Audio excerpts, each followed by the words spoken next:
Bonsoir à tous, ravi de vous retrouver en ce mercredi 4 juin. Toute l'actualité près de chez vous, invités, rencontres, reportages, décryptages, votre météo à venir. Et dans 3 jours maintenant, la visite d'État officielle du président de la République française, Emmanuel Macron, en principauté de Monaco. L'importance de ce déplacement, le message envoyé, l'agenda du président, sa relation avec le prince souverain. À cette occasion, nous recevrons en studio, dans un instant, l'ambassadeur de France à Monaco, son Excellence Jean Dossonville. Le prince Albert II a visité aujourd'hui le centre de soins, d'accompagnement et de prévention en addictologie de Monaco, situé à Fontvieille. Et puis hier, la princesse Stéphanie s'est rendue à la Carpentras pour célébrer les 15 ans d'existence de la maison de vie de Fightheads Monaco, qui accueille les personnes vivant avec le VIH. Un lieu, un site unique en son genre. Enfin, dans la deuxième partie de ce journal, nous recevrons le président délégué du groupe Télis, Thierry Leray, qui organisait hier un événement à l'Auditorium Régnier 3 pour fêter le premier quart de siècle d'une société en plein essor, spécialisée dans la transition numérique et des solutions de communication innovantes à Monaco, tout comme dans le domaine de la sûreté et de la sécurité informatique. C'est l'information du soir. Le choix du prince souverain s'est porté sur Philippe Métou pour assurer les fonctions de ministre d'État à compter du 4 juillet prochain. Actuellement membre du Conseil d'État, il a commencé sa carrière dans la magistrature comme procureur de la République, et ce dans différents tribunaux, puis a rejoint la direction des affaires criminelles et des grâces du ministère de la Justice et le service central de prévention de la corruption. Par la suite, il a été conseiller auprès de Dominique Perben à la chancellerie, puis de Dominique de Villepin au ministère de l'Intérieur et à Matignon, avant d'intégrer le Conseil d'État. Depuis 2013, M. Philippe Métou est détaché en qualité de directeur juridique et de la conformité du groupe SNCF et médiateur interne de l'entreprise. Son Altesse Sérénissime, le prince Albert II, exprime sa profonde gratitude envers Madame Isabelle Béromadei pour avoir assuré avec dévouement et efficacité l'intérim des fonctions de ministre d'État durant près de 6 mois, tout en poursuivant ses fonctions de conseiller de gouvernement, ministre des Relations extérieures et de la coopération. Son grand professionnalisme et sa connaissance des dossiers ont largement contribué à assurer la continuité de l'action gouvernementale. L'autre image forte de cette soirée, c'est cette intervention du ministre des Finances et de l'Économie devant les professionnels de l'AMAF, l'Association monégasque des activités financières, concernant l'entrée possible, évoquée par plusieurs médias français plus tôt dans la journée, de la principauté dans la mise à jour de la liste de la Commission européenne des juridictions des pays tiers à haut risque en matière de lutte contre le blanchiment et le financement du terrorisme. On l'écoute. Suite à la publication dans une feuille confidentielle d'un article écrit sur un ton tout à fait extrémiste, dont je ne sais s'il faut l'attribuer à de l'amateurisme ou à une volonté de nuire, mais article selon lequel Monaco passerait en liste noire de l'Union européenne et que l'Union européenne aurait décidé de le placer en liste noire pour le punir de nouvelles déviations vis-à-vis des obligations en termes de blanchiment. L'idée de cette liste noire, qui me semblait être une invention de l'article en question. En fait, je pense qu'il s'agit plus simplement d'une confusion avec la liste noire des pays qui ne sont pas conformes du point de vue fiscal. Ce qui, évidemment, n'a rien à voir avec le GAFI, et en l'occurrence pas avec Monaco, puisque du point de vue fiscal, les derniers rapports que nous avons reçus, y compris de l'OCDE, au contraire, nous considèrent plutôt comme de très bons élèves. Sur le passage dans la liste de l'Union européenne, j'aurais juste rappelé le mécanisme habituel. La liste européenne est mise à jour de façon régulière et de façon quasi automatique pour faire suite aux évolutions de la liste dite grise, c'est-à-dire les pays en surveillance renforcée, du GAFI. La décision, à venir ou non d'ailleurs, parce qu'il y a quand même une petite incertitude là-dessus, mais la décision qui pourrait venir de l'Union européenne serait la conséquence automatique de cette décision du GAFI. Je dis automatique, je crois qu'il y a systématiquement mise sur la liste européenne des pays qui rentrent dans la liste grise du GAFI à l'exception évidemment des pays membres de l'Union européenne et des pays candidats à l'entrée à l'Union européenne, parce que ça, c'est prévu explicitement dans les textes, ils ne peuvent pas faire partie de la liste européenne. La raison pour laquelle la décision intervient presque un an après la mise en liste grise du GAFI, c'est lié à un problème des institutions européennes, et problème d'ailleurs qui était lié à des considérations dans lesquelles Monaco n'entrait absolument pas. Cette idée qu'il y aurait eu de nouvelles évaluations par l'Union européenne qui auraient été défavorables à Monaco et qui auraient conduit une décision brutale, c'est totalement faux. Nous espérons que la sortie de la liste européenne, si nous devions y rentrer, serait aussi automatique. Comme je vous l'ai dit, nous avons maintenant un précédent dans lequel le Parlement n'a pas suivi la Commission, mais nous espérons que ça ne sera pas le cas pour Monaco si nous devions y entrer. Mais en tout cas, je tenais à faire justice de cet article que j'ai parcouru et qui, je dois dire, m'a laissé assez surpris parce que c'est un peu surréaliste. Alors ce qui m'a laissé le plus surpris, d'ailleurs, c'est pas tellement l'article lui-même qui est un exemple de mauvais journalisme, au sens de la qualité des informations, doublé d'une volonté de sensationnalisme, qui est un autre défaut des mauvais journalistes. Mais finalement, c'est des choses qu'on a déjà vues. En revanche, ce qui m'avait plus surpris, c'est qu'un certain nombre de journaux de qualité, en particulier les Échos, aient repris ce terme de liste noire qui est, alors pour le coup, complètement faux, puisqu'il s'agit de quelque chose de complètement différent. Et à quelques heures de l'arrivée du président de la République française en principauté, nous recevons ce soir dans nos locaux l'ambassadeur de France à Monaco, son Excellence Jean d'Aussonville. Bonsoir, monsieur l'ambassadeur. Bonsoir. Merci de nous rejoindre ici dans le studio sur Monaco Info. Il va se passer beaucoup de choses. J'imagine que votre emploi du temps est très chargé. Donc merci d'avoir pris du temps pour nous. Timing très serré, cette visite d'État qu'on attendait depuis très longtemps d'ailleurs. Oui, très serré, resserré sur le thème des océans. Elle comporte le point essentiel d'une visite d'État, c'est-à-dire que le tête-à-tête avec le prince souverain, le dîner d'État en salle du trône, la nuit sur place. Ça, c'est important aussi. Et plusieurs séquences sur les océans. C'est un moment historique parce que la dernière visite d'État a eu lieu en 1984, donc il y a 40 ans. François Mitterrand. Et la dernière visite présidentielle française a eu lieu en 2013 avec François Hollande, donc il y a déjà 12 ans. Et c'est vrai que c'est une visite qui se prépare avec soin. Et ça veut dire qu'elle est programmée depuis combien de temps? Depuis environ 6 mois? Elle aurait pu se faire peut-être dans la période du Covid aussi?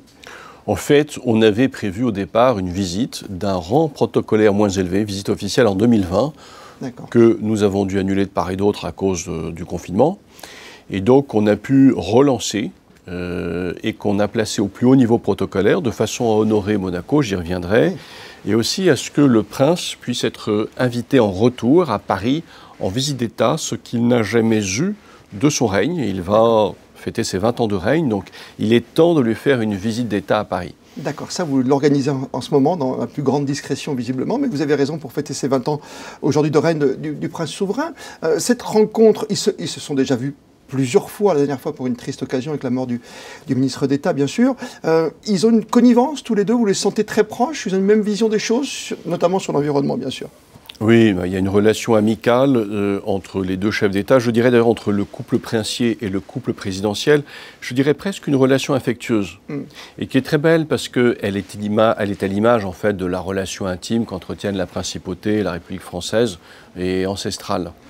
Donc oui, ils ont une vision du monde qui est très proche, le prince est multilatéraliste comme le président, et le président respecte beaucoup l'engagement du prince pour l'environnement, notamment pour les océans. Ouais.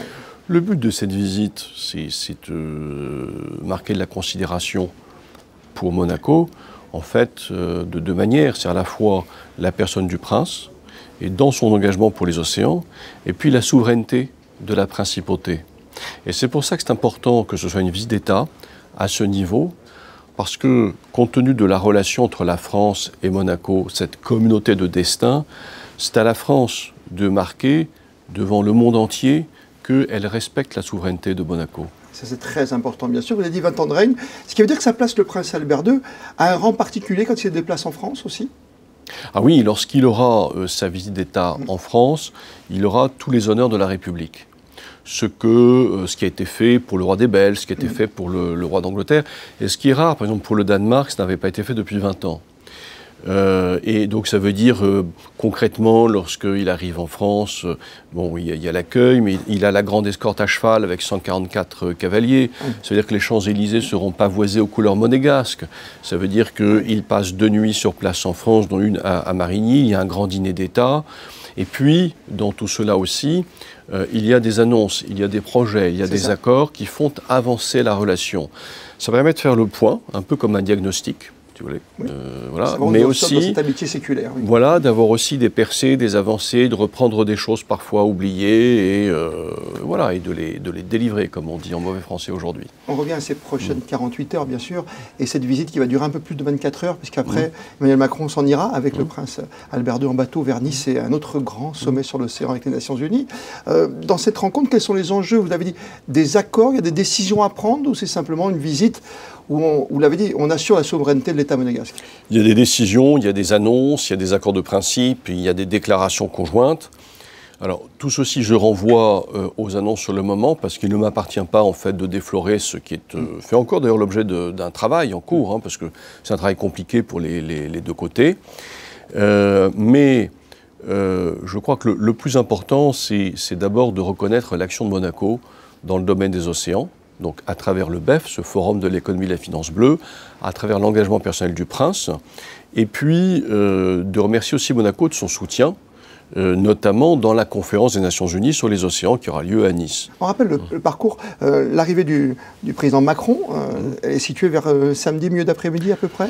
Milieu d'après-midi, il aura terminé l'accueil du président Lula. D'accord. Donc voilà, il passe du Brésil à Monaco. Donc il est accueilli au palais, donc honneur militaire, entretien tête-à-tête, échange de cadeaux, décoration. Ensuite, il a un temps réservé, puis dîner en salle du trône. Et le lendemain matin, il y a deux boucles, deux séquences, une sur la boucle de thalassothermie. Et puis, deuxième séquence, ensuite, le prince et le président vont ensemble au musée océanographique. Le prince laisse le président, parce que le prince doit aller accueillir ses hôtes au Grimaldi Forum. Et le président... Il y a d'autres chefs d'État qui viennent. Hein, voilà, c'est ça. Donc, il y a deux exercices au même moment.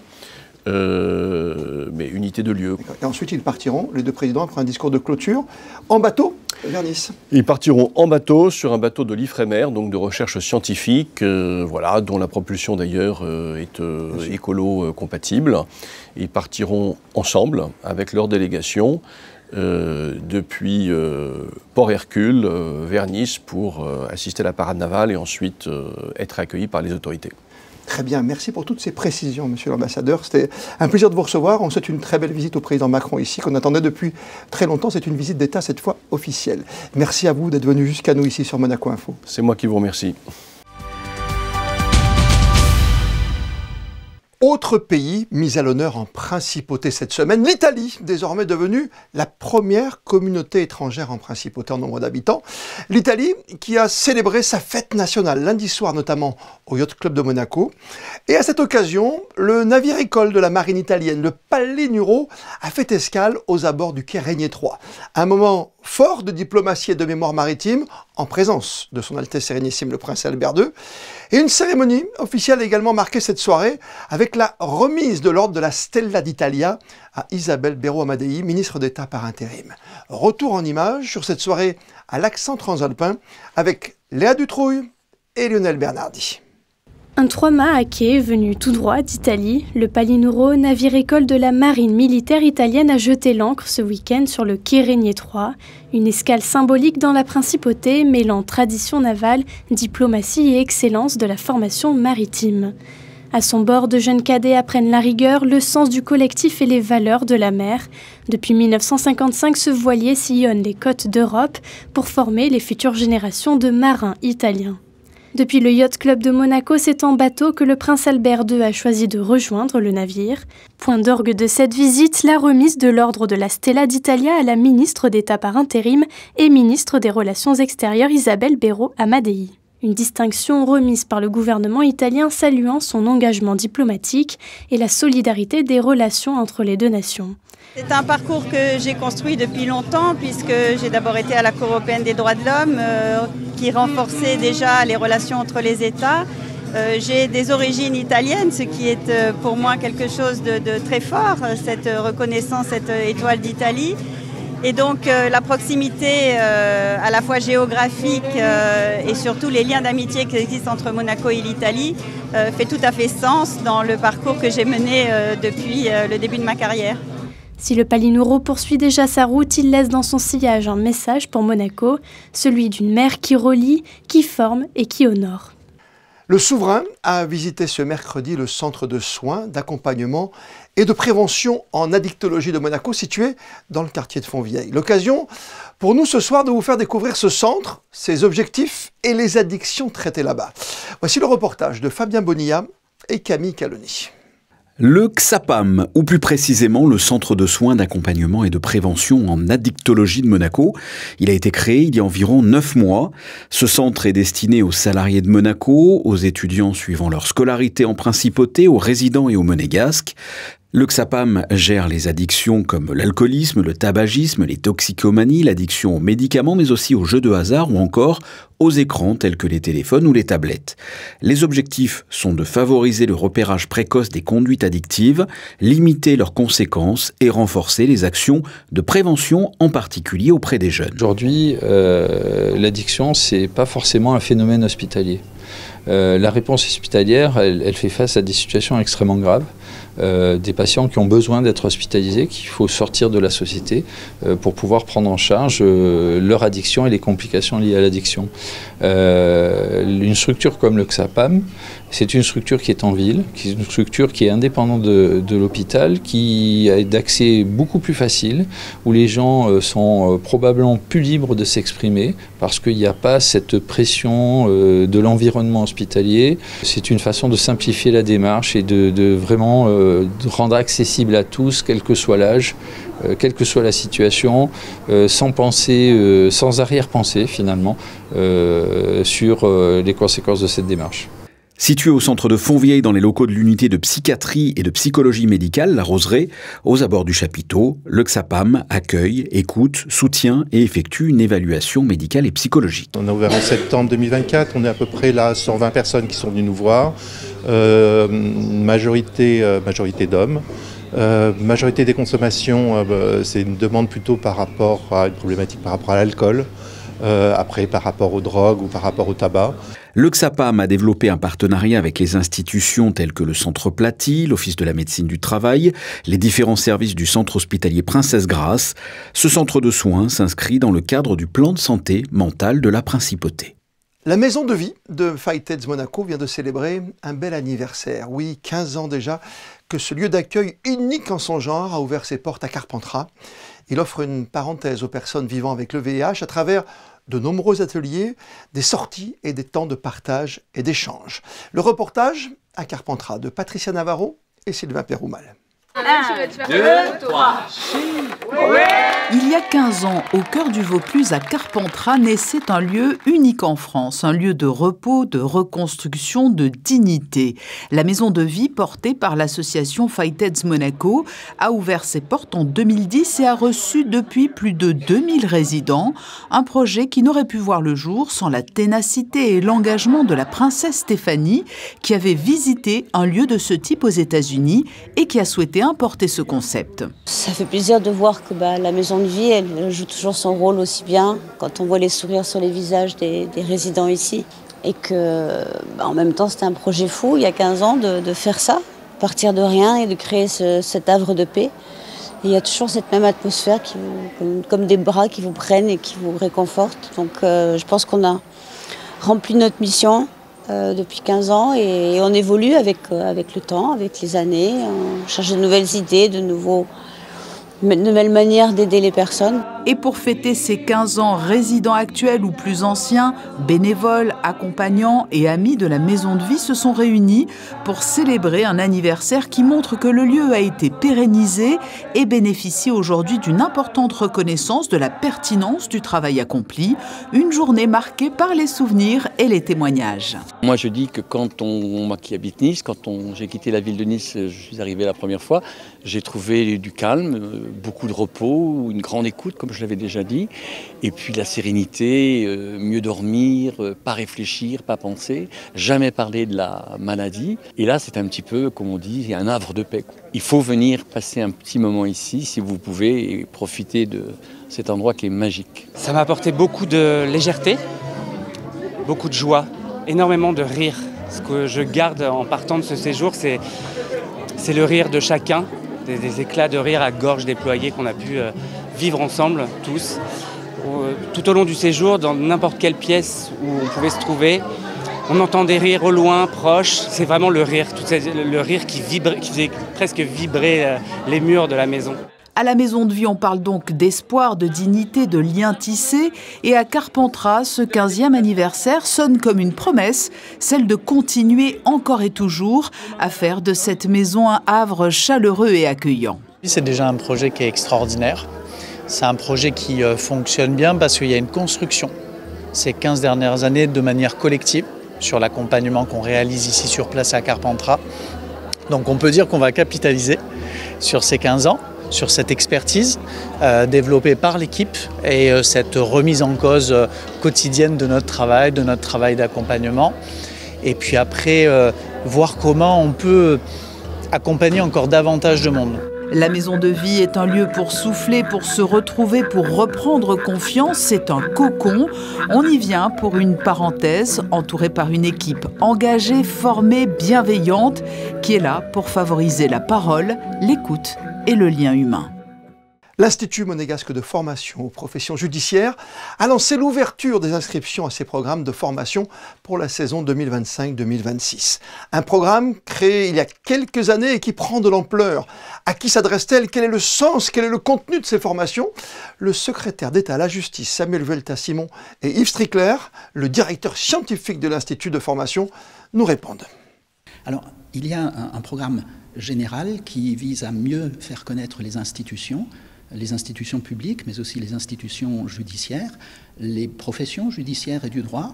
Et puis ensuite se décline un ensemble de matières extrêmement variées, mais complémentaires, comme le droit international privé, le droit fiscal, le droit des contrats, le droit immobilier, le droit pénal, enfin, tout ce que le droit peut comprendre de discipline, de manière à ce qu'à l'issue de cette formation, les personnes aient une vision complète des spécificités monégasques.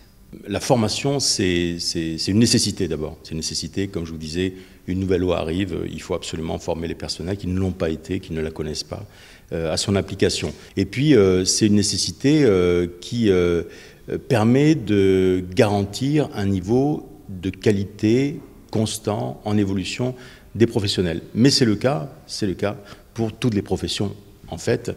Les avocats, de leur côté, en sont pleinement conscients, puisqu'ils travaillent avec nous, mais le plombier, le chauffeur de taxi, l'industriel, le commercial, passent leur vie à se former. Formation continue, c'est ça. Et c'est à l'auditorium Régnier 3 que la société Télis, spécialisée en conception, installation et solutions innovantes en matière de communication, a fêté ses 25 ans sur le marché économique monégasque. Son président délégué, Thierry Leray, est avec nous ce soir. Bonsoir à vous.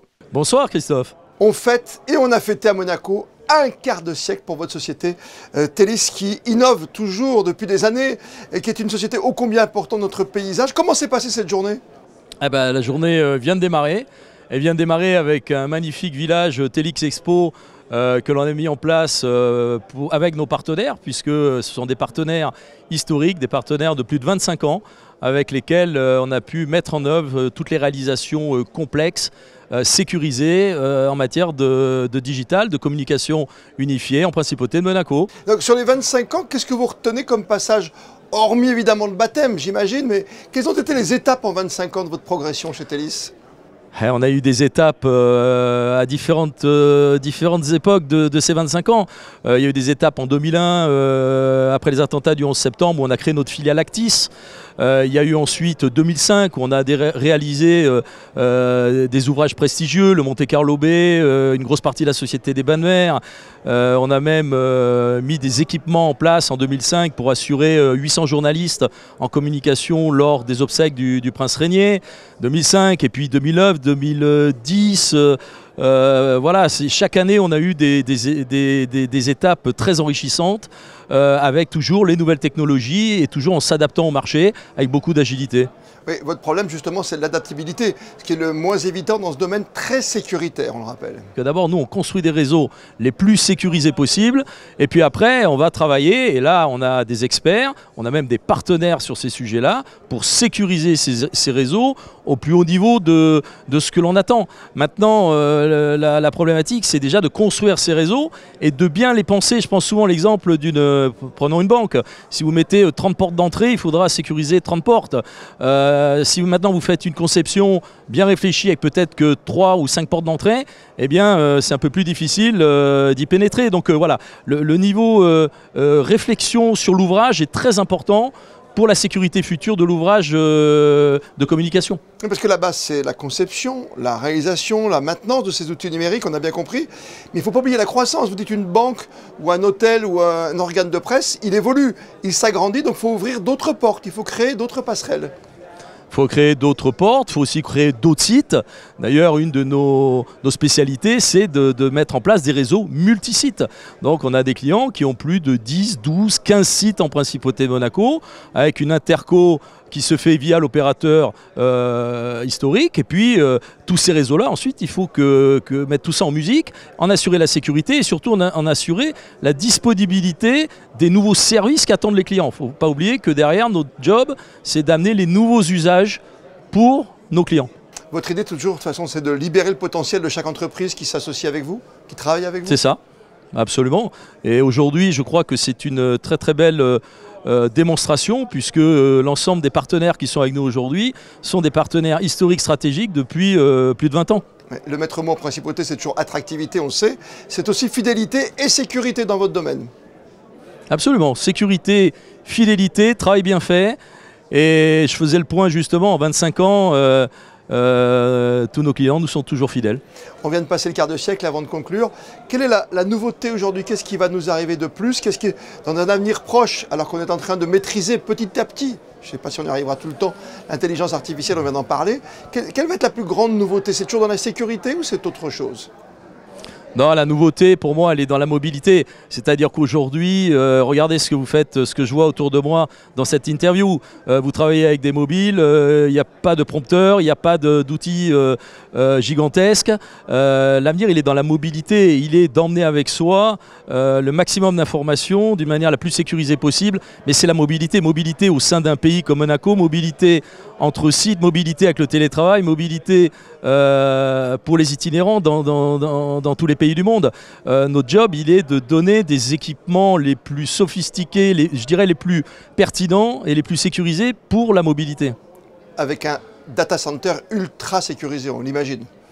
Avec un data center très sécurisé, puisque depuis 10 ans, 100% d'efficacité avec des clients prestigieux. Je pense qu'on va être les premiers à héberger des données musicales monégasques sur un territoire monégasque. Voilà. Tout en monégasque? Tout en monégasque, avec Monaco Music Center.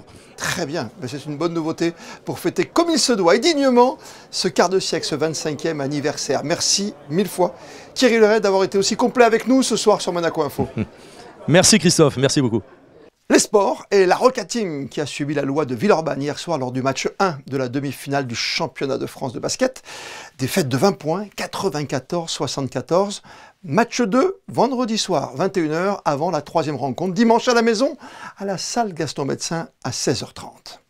En tennis, à Roland-Garros, notre dernier représentant monégasque, Hugo Nice, associé au Français Édouard Roger Vasselin, ont obtenu cet après-midi leur billet pour les demi-finales de l'épreuve du double, en dominant la paire Sander Aarons, Luke Johnson, en 3-7, 6-4, 3-6, 6-2. Dans les eaux profondes de la Méditerranée, les géants marins nagent encore, mais jusqu'à quand? La Maison de France accueille une exposition saisissante entre art et plaidoyer, la Méditerranée sauvage. Des photographies inédites de cétacés capturés dans l'intimité de leurs gestes, mais aussi de leur fragilité. Une immersion pour les yeux et un appel pour les consciences. Léa Dutrouille. Une nageoire fend l'eau, un souffle s'élève, une lumière traverse le bleu. Dans le silence de la Maison de France, la mer Méditerranée, elle, murmure. Ces images ont été captées au large de nos côtes, des instants volés aux géants discrets, dauphins, cachalots, rorquals, que l'objectif révèle sans les trahir. Aujourd'hui, ces espèces sont en sursis, la pollution, le tourisme et les filets dérivants rendent leur survie incertaine. Ce qu'on voulait aujourd'hui, c'est un peu sensibiliser à la beauté de la Méditerranée, avec toutes ces espèces emblématiques que sont les cétacés, et aussi sensibiliser aux menaces qui pèsent sur eux, et montrer qu'il y a des solutions qui peuvent exister, qui ne sont pas forcément compliquées. Je pense notamment à la diminution de la vitesse de certains navires, qui peuvent vraiment avoir un effet très positif sur la conservation des cétacés. On dépend en fait des Nations Unies, et plus précisément de la Convention des espèces migratrices. Et on est abrité en Principauté de Monaco depuis le début des années 2000. Ça a vraiment été une volonté du prince régnier et qui a été poursuivie avec conviction par le prince Albert II. Comme on passe beaucoup de temps dans l'eau, on voit des très belles choses, mais aussi on témoigne de choses un peu plus dures. Après, nous, on est professionnels, donc on se concentre sur nos images.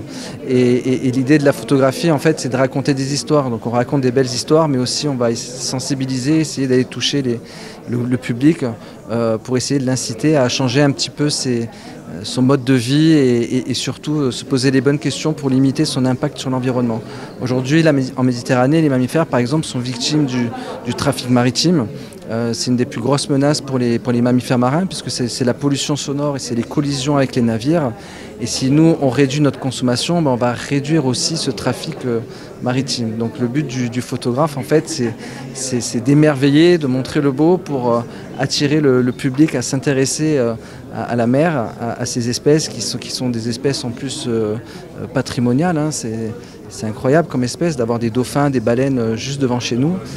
Mais il faut aussi être conscient qu'elles sont présentes et que nous, on a un impact sur notre environnement et sur ces cétacés. L'émotion saisit, mais suffit-elle à protéger? C'est l'un des paris de cette exposition, toucher les regards pour éveiller les actes. Le chant des cétacés n'est plus seulement un mystère marin, c'est désormais un appel à l'action. La journée mondiale de l'environnement sera célébrée demain. Elle a été initiée par les Nations Unies pour encourager l'action mondiale en faveur de la protection de l'environnement terrestre et marin. Pour marquer cette journée de sensibilisation, la direction de l'environnement, accompagnée de plusieurs acteurs engagés de la Principauté, vous accueillera sur son stand qui sera installé au bas de la rue Princesse Caroline toute la journée de jeudi de 9 h à 17 h 30. Et puis avant de retrouver votre météo pour les heures à venir en compagnie de Léa Dutrouille, comme le veut la tradition, on termine ce journal par les instantanés du jour avec d'une part la visite du navire-école de la marine italienne à l'entrée du port de Monaco, le Palinuro, et d'autre part la remise de la médaille à cette occasion de l'ordre de la Stella d'Italia à Isabelle Béraud Amadei, ministre d'État par intérim. Les photos sont signées Stéphane Dana. On se retrouve demain pour un tout nouveau journal. D'ici là, passez toutes et tous une très belle soirée. Et plus que jamais, vous le savez, vous êtes bien sur Monaco Info.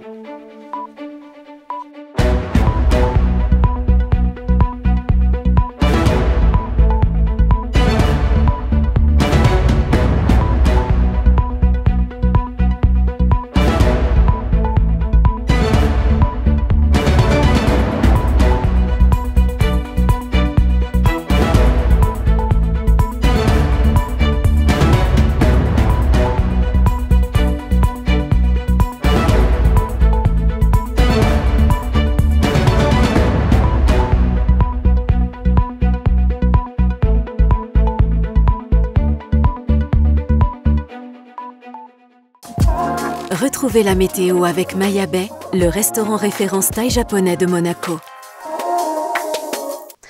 Bon, Bonsoir à toutes et à tous. Demain, jeudi 5 juin, le Rocher se réveillera sous un soleil bien moins chargé qu'aujourd'hui. Le temps alternera entre voiles nuageux et éclaircies tout au long de la journée. Les températures, elles seront tout à fait de saison. 18 degrés au lever du jour et jusqu'à 25 degrés l'après-midi. L'ambiance restera douce même si une vigilance jaune est en vigueur dans les Alpes-Maritimes pour risque d'orage localisé. Le vent, lui, restera discret autour de 10 à 15 km/h.